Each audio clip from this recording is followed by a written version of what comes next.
Magandang oras mga kababayan, mga ka-Golden Boy.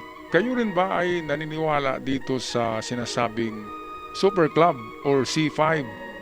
Ito yung pagtalikod ni Trump sa kaalyansang NATO at magipag-ugnayan na daw si Trump or magipag-alyansa na sa medyo kalaban niya noon katulad ng China, Russia, India, Japan at of course panglima Amerika. C5 ang tawag diyan. Ito ang Super Club 5 to rule the world. Ito na yung sinasabing new order kapag ganito ang nangyari. Total shift of global powers. Yung 5 mayayamang bansa ay mag-ipon-ipon na, mag-unite kontra sa dating kaalyansa ni Donald Trump na walang kakwinta-kwintang NATO.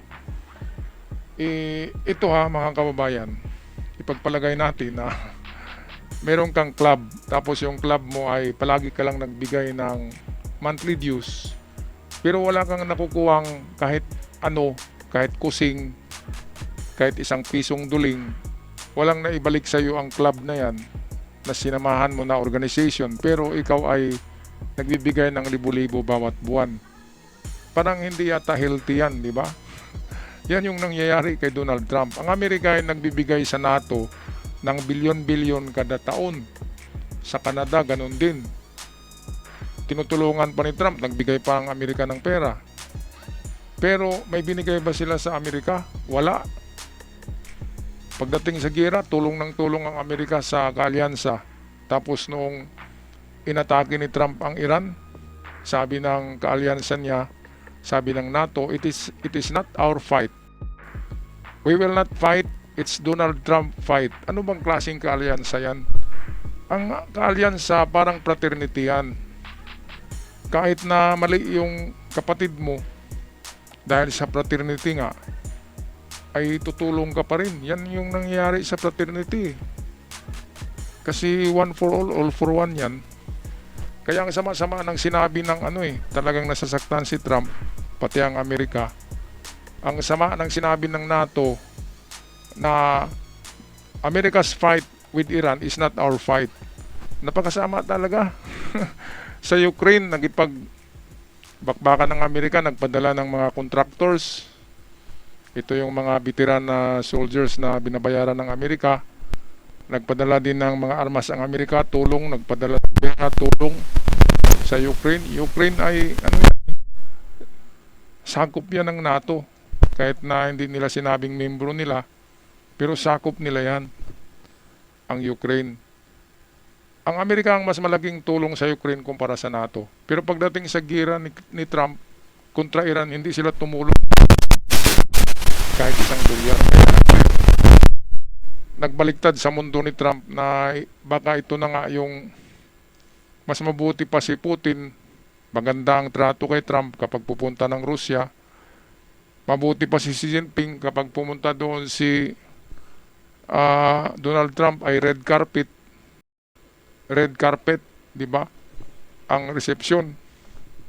Mabuti pa ang Japan, dating kalaban noong World War II, ngayon yumayakap na yung Prime Minister ng Japan kay Trump eh.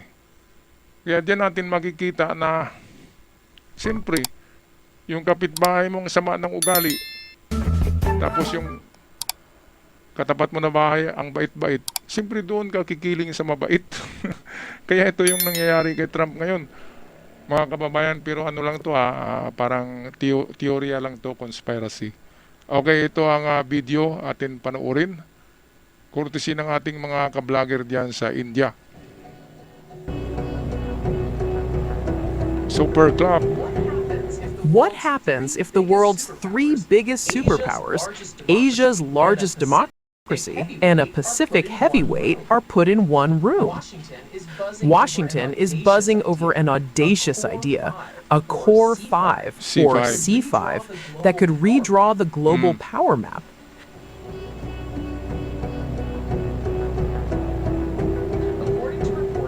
According to reports, President Donald Trump is reportedly toying with the C5 superbloc. The US, China, Russia, Ayan, India, so yan and mga Japan. kababayan. Ito, C5, super block. Grabe, no?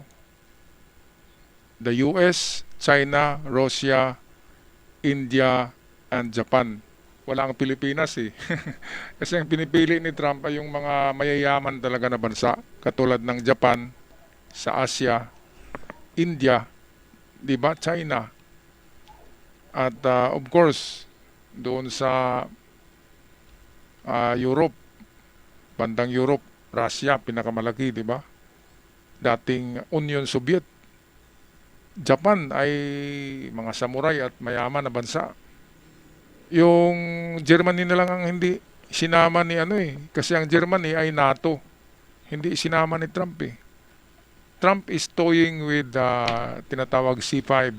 Sinasabi to ni Trump noon eh na gagawa ko ng ibang NATO. Ito yung C5. Parang joke lang yan pero baka magkatotoo. Okay, patuloy tayo. Russia, India, and Japan pitched as a possible alternative to the G7, potentially sidelining Europe.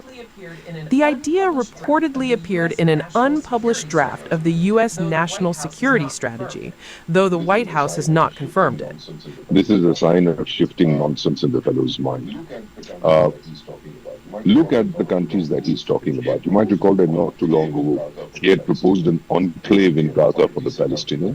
There would be an authority set up to manage it. He would be the chairman of the authority, and another buffoon, absolutely corrupt former British Prime Minister, a chap called Tony Blair, would be the consul general or the vice consul or the pro-consul of that, or the governor general, whatever. Now he's come out with this idea that he wants to get the core five. And who has he asked? Let me take off my glasses. He's asked for Japan, Russia, India, China, and the US. Already we have this regrouping that people are talking about, Russia, India, China. So he meant to make it the Rikuj. Russia, India, China, USA, and Japan. Ayun, so tingnan natin ang G7 ay 7 bansa yan, pero sa C5 ay 5 lamang. Di ba mga kababayan? Pero mga heavyweights ang tawag sa 5 na yan. India, ang dami-daming populasyon, di ba? Katumbas ng China ang population ng India. Walang family planning. Kaya pagdating sa giyera, panalo talagang maraming army. O di ba? China, marami. Japan naman, ang Japan ngayon ay bumaba yung kanilang birth rate, yung birth rate nila, yung pagdami ng mga sanggol, ng mga isinilang. Kumunti dahil sa birth control. Kaya mayaman ang Japan kasi walang mga ginagastusan eh. Ngayon ang problema niyan kapag magkagera ay walang mga sundalo. Katulad sa New Zealand, kukunti lang ang sundalo doon dahil kukunti lang ang populasyon. Ganon din sa Australia, kukunti lang, mas marami pang mga Pilipino. Mas marami tayong sundalo sa Pilipinas kaysa kumpara diyan sa New Zealand, Australia, at iba pang bansa diyan sa NATO. Kukunti lang ang mga army nila. Kasi hindi magulo sa lugar nila eh. Kaya kunti lang yung army. At meron silang family planning. Kunti lang ang population. So ngayon meron ng C5 versus the G7. Pero ito ay ano lamang to Parang joke lang ito ni Trump noon. Unpublished ito, hindi talaga ito published. At hindi ito itong opisyal na pahayag ni Trump. Parang toying nga parang naglalaro lang si Trump na sinabi niya ito. Kasi unpredictable talaga si Trump. Marunong siya maglaro ng yung mga kwento, and then babalik ta rin niya muli. Kaya ang Iran walang magawa kay Trump eh. Kung pagalingan lang ng strategy, magaling talaga si Trump. Alright, patuloy tayo dito.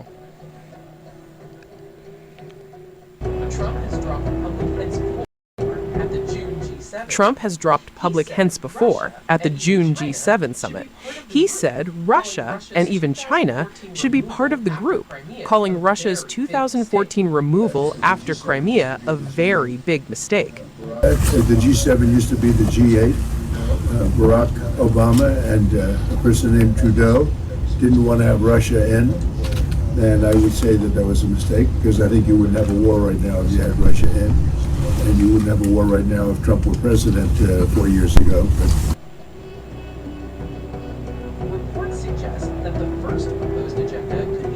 reports suggest that the first proposed agenda could be Middle East security, including normalizing Israel-Saudi ties, a Ito yung key mga- unfinished goal of Trump's mga Abraham kalyado Accords ni push. Trump dahil sa tested na ito, Israel, 'di ba? Ito yung bagong NATO niya para sa akin. Israel, Saudi Arabia, Qatar, UAE. Ito, apat na 'yan.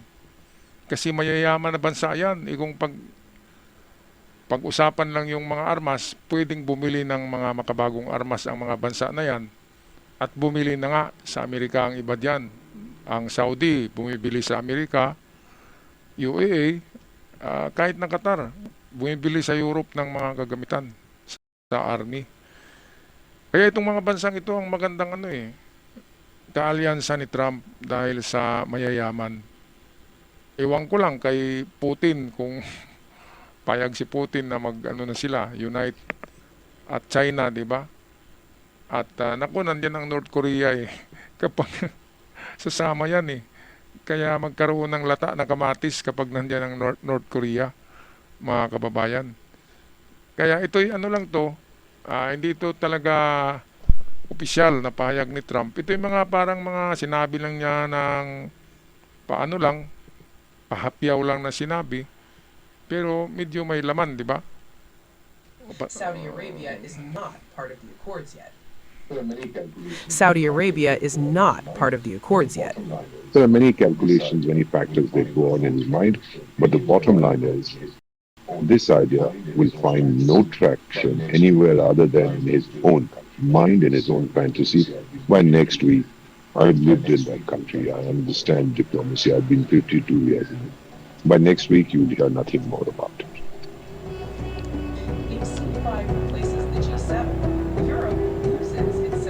If C5 replaces the G7, Europe loses its central seat. And analysts warn it could also undermine the Quad, the US, India, Japan, and Australia's Indo-Pacific framework aimed at countering China. No European country is included.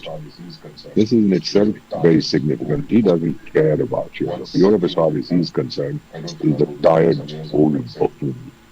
Once even the Pope, I don't remember which one, some years ago had said, Europe is a haggard continent. And Trump also believes that. There's no energy left in that place. All they can do is jokers like the Starbucks or whatever his name is, Star Wars or Britain, with an army of 80,000 Ayan, try so to wala fight na Russia and say, I'll do this, I'll do Europe. that. Kahit This sinabi kind of nitong nonsense will go on. mama dito, sinabi daw ng Santo Papa na ang Europe ay wala na talaga. Wala ng power. Lalo na hindi kasama ng Europe, ng NATO ang Russia. Kaya dumikit nga sila kay Trump Ang Amerika lang talaga ang tagasalba ng NATO. Kapag inatake ang isang bansa nila, doon sila hingi ng tulong kay Trump. Pero dito kasi nasira ang ang ugnayan ng NATO at saka ng US dahil sa Iran War, na humingi si Trump ng tulong, di ba? Pero inayawan ng NATO. Sabi ng NATO, hindi namin laban yan. Hindi kami tutulong dyan, o di ba? Tapos itong Starmer, magsasabi na magpadala ko ng dyan, ng barko, wala naman. Ilang buwan na, wala naman, di ba mga kabayan? Tarantado talaga. Kaya ngayon, luluhod sila kay Putin ngayon dahil si Putin nandyan na sa Belarus. Naka-stage na yung mga missiles ni Putin sa Belarus na may kasama daw na nuclear missiles para agawin muli ang NATO at i-connect muli sa Russia at mabuo na naman ang tinatawag na Union Soviet Socialist Republic, kasi mga dating member ng Union Soviet yan yung NATO na yan tumiwalag. Kaya ito na yung mangyayari sa kanila.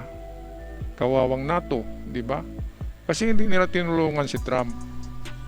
Para naman sa buong mundo yan ang pakipagyera sa Iran ay para masalba ang ekonomiya ng buong mundo.